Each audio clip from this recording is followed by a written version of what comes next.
Solar, যেটা must টক আমাদের issue বাংলাদেশে। আমরা রিসেন্টলি আপনারা বোধহয় দেখেছেন যে আমরা একটা সোলার পলিসি ডিক্লেয়ার করেছি, এবং আমার মনে হয় যে এইবারই প্রথম একটা পলিসি ডিক্লেয়ার করার পরে আপনার সিপিডি এই পলিসির প্রশংসা করেছে। সিপিডির কাছ থেকে প্রশংসা পাওয়াটা খুব কঠিন, কিন্তু আমরা এই সোলার পলিসি দিয়ে সিপিডির কাছ থেকে প্রশংসাটা পেয়েছি। দেশের মানুষকে প্রতিদিন সুরক্ষিত রাখার প্রত্যয় নিয়ে সেফটি কেবলস সহ এলো safe ceiling fan. And this is totally investment oriented policy. ইনভেস্টারদের প্রোটেকশনটাই সবচেয়ে বেশি দেওয়া হয়েছে, because I am leading this.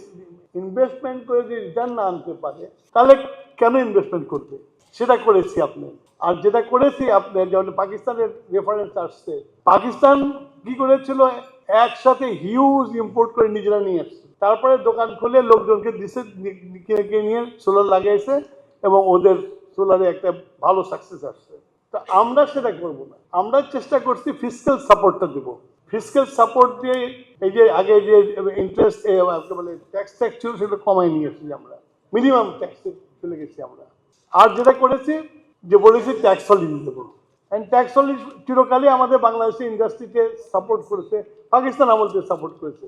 Pakistan আমলে ওজিএল ছিল, তো হ্যাঁ, তো ওই আদলে আমরা সোলারের চেষ্টা করছি। আর মাহবুবভাইকে আমি বলতে, মাহবুবভাই ছাদে বাগান করবে, আমি এখানে আমরা এই জায়গাটাতে ক্লাস্টার বেসিসে যাব।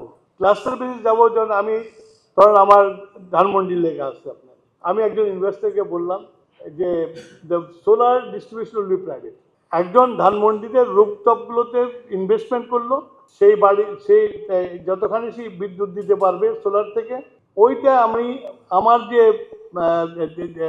ডিপিডিসি আছে তার যে ডিমান্ড দেওয়া আছে ওই পোর্শনটার ডিমান্ড আমি কমিয়ে দেবো ওই বাড়িতে। তাহলে ওই বাড়ির লোক সোলার কিনতে হবে আপনার, এবং সে নেট মিটার নিয়ে মাস শেষে যে বিলটা নিয়ে নেবে। আমি এটাতে ইনকারেজ পেয়েছি আমি দুটো জায়গা থেকে। একটা হলো কেবল টিভি আলাদা যায়, কিন্তু মাসে মাসে বাড়ি থেকে টাকা নিয়ে আসে। আপনার ওয়াইফাই যারা লাগায় দিয়ে যায় তারা মাসে যে টাকাটা নিয়ে যায়। তো why not solar, rooftop solar লাগালো, একজন বিজনেসম্যান লাগালো, সে তার একটা টিম থাকলো, মাস শেষে যেই করলো আর মেনটেন্যান্স সে করলো, সেইভাবে আপনার ট্যারিফটা ঠিক করলো। ট্যারিফটা ঠিক করে আমরা এনার্জি কমিশনের সাথে বসে ঠিক করলাম আপনার। আর এখন ট্যারিফ কিন্তু সারা পৃথিবীতে কমে আসছে সোলারে, বিকজ এনার্জি ইজ ফ্রি।